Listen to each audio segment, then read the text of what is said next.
और यहां पर कामदेव को जब ब्रह्मा जी ने ये अधिकार दिए तो जानते हैं सज्जनों माताओं, उसने सबसे पहला उन बाणों का प्रयोग परीक्षण करने के लिए ब्रह्मा जी के ऊपर ही प्रयोग कर दिया।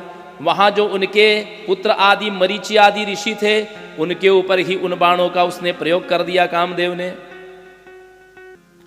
ब्रह्मा जी नारद जी से कहते हैं कि हे नारद जी, उसने सबसे पहले मेरे ऊपर ही प्रयोग किया।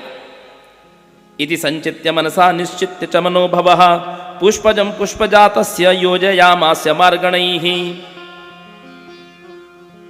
उसने सबसे पहले ब्रह्मा जी पर ही, मेरे ऊपर ही प्रयोग किया। अब ब्रह्मा जी के मन में काम विकार उत्पन्न हो गया। उदीरितिन्द्रियो धाता भिक्षाहं च यदा चताम तदैव चोन पंचाशत तदभावा जाता शरीरताः। ब्रह्मा जी कहते हैं उस समय मेरे शरीर में से जब मेरे मन में काम विकार आया तो 49 प्रकार के मेरे अंदर से भाव प्रकट हुए, 49 भाव उत्पन्न हुए। और इस प्रकार भावों से युक्त होकर के मैं संध्या को देखने लगा, मेरी ही पुत्री संध्या को मैं देखने लगा। और जितने ऋषि थे वहां पर मरीचि वशिष्ठ आदि, वो सब भी काम भाव से अपनी ही उस बहन को देखने लगे। ब्रह्मा अपनी पुत्री को और ऋषि आदि अपनी बहन को, संध्या उनकी बहन हुई, काम भाव से देखने लगे। दृष्ट्वा तथा विधा दक्ष मरीचि प्रमुखा क्षमाम संध्याम च कर्मणि निजे श्रद्धे मदनस्तदा।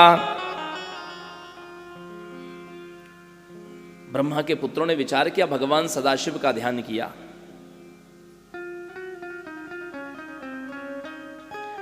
उसी समय भगवान शिव जी ने सबके मन को संभाला।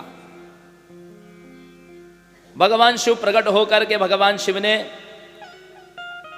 देवताओं से कहा, ऋषियों से कहा, यथा माता च भगिनी भातृपत्नी तथा सुता एतः कुदृष्ट्या द्रष्टव्या न कदापि विपश्चितः। अपनी माता, अपनी बहन, अपनी भाई की भया हो, भाई की पत्नी, बंधु बधु, इनको कभी भी कुदृष्टि से नहीं देखना चाहिए। राम जी ने बाली को मारा। बाली ने जब शिकायत की, बाली कहता है कि धर्म हेतु अवतर्यों गोसाई मारे मोहि व्याध की नाई, मैं बैरी सुग्रीव प्यारा अवगुण कवरनाथ मोहि मारा। मेरा कौन सा ऐसा अवगुण था जिससे आपने मुझे मारा? आप तो धर्म की स्थापना के लिए आए हैं। भगवान ने कहा, देखो तुमसे पाप क्या हुआ जानते हो? अनुज बधु भगिनी सुतनारी सुनुसट कन्या सम ए चारी इन्हीं कुदृष्टि बिलोक ही जोई ताई बधे को चुपाप न होई। मैं क्षत्रिय हूं। राम जी जिस समय निकले हैं वन के लिए तो उन्होंने सारी वस्तुएं राज दरबार की त्याग दी, लेकिन धनुष और बाण कभी नहीं त्यागा। तो जब राम जी ने वस्त्र आभूषण सब त्याग दिए वनवास में, तो धनुष बाण क्यों नहीं त्यागा?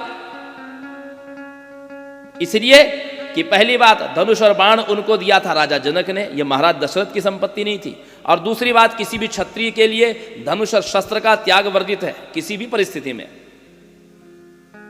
क्षत्रिय यदि सन्यासी भी हो तो भी उसको धनुष बाण तो रखना ही है। और मैं क्षत्रिय हूं, इसलिए मेरा कर्तव्य है कि जो कोई इन चारों को, अनुज बधु भाई, छोटे भाई की पत्नी, बहन, बहू और बेटी, ये चारों कन्या के समान है, अपनी पुत्री के समान। इन्हीं कुदृष्टि बिलोक ही जो ताई बधे क छुपाप न होई। जो इन पर कुदृष्टिपात करे उनको मारने से कोई पाप नहीं लगता। शिवजी ने वही सिद्धांत कहा। जैमिनी को भगवान वेदव्यास जी अपने शिष्य जैमिनी, जिनको सामवेद पढ़ा रहे थे, उनको एक सूत्र दिया। बोले, बलवान इंद्रियग्रामो विद्वान सामपि करशति, कि मनुष्य की इंद्रियां इतनी बलवान होती है कि उसमें बड़े बड़े योगी विमलात्मा भी फंस जाते हैं। इसलिए व्यक्ति को अपनी माता, अपनी पुत्री, अपनी बहन के साथ भी एकांत में अधिक वास नहीं करना चाहिए। अपनी पुत्री, अपनी बहन के साथ भी एकांत में अधिक वास नहीं करना चाहिए,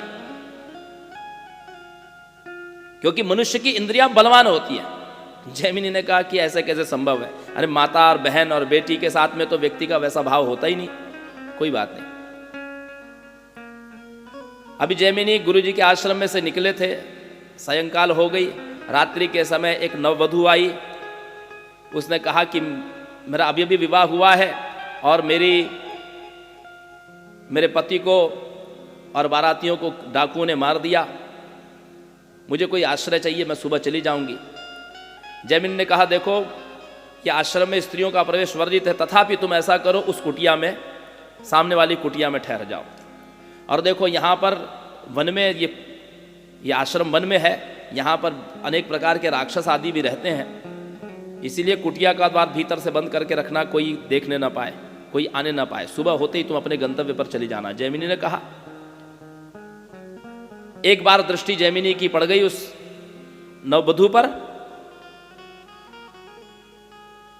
ध्यायतो विषयान पुंसान संगस्तेषु उपजायते संगात संजायते कामा कामात क्रोधो विजायते। गीता का सूत्र है कि विषयों का चिंतन, विषयों का दर्शन आंखों से होता है और नेत्रों के माध्यम से वो विषय भीतर जाते हैं, और जब आप उसको चिंतन करते हैं तो आसक्ति होती है। सिद्धांत है, चिंतन करने से आसक्ति, और आसक्ति से ही काम विकार उत्पन्न होता है। कामना पूरी न होने से क्रोध होता है, क्रोध होने से सम्मोहन होता है, सम्मोहन होने से स्मृति नष्ट होती है, स्मृति भ्रंशात बुद्धि नाश हो, और बुद्धि नाशात प्रणश्यति, और बुद्धि के नष्ट होने से व्यक्ति का नाश हो जाता है। तो आधार कहां से लगा, आरंभ कहां से हुआ? बोले ध्यायतो विषयान पुंस, आंखों ने देखा, आंखों से विषय गया और चिंतन होना शुरू हो गया। जैमिनी ने केवल उस नववधू को देखा था, अपनी कुटिया में आए, सतत चिंतन होने लगा। बोले एक बार और देखना है। मध्य रात्रि के समय जाकर के उस नववधू की कुटिया को खटखटाने लगे जैमिनी, केवल एक बार और देखने के लिए।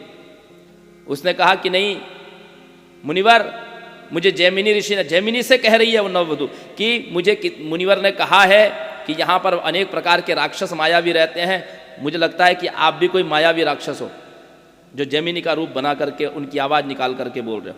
जैमिनी ने कहा नहीं, मैं स्वयं मुनि हूँ, वो मैंने ही तुमको समझाया था। लेकिन उस नववधू ने कुटिया नहीं खोली। उसको एक झलक और देखने के लिए जैमिनी उस कुटिया के ऊपर चढ़े और वहाँ की जो पर्ण राशि थी उन तिनकों को हटा करके भीतर जब उतरे तो घूंघट ओढ़े वह नववधू थी।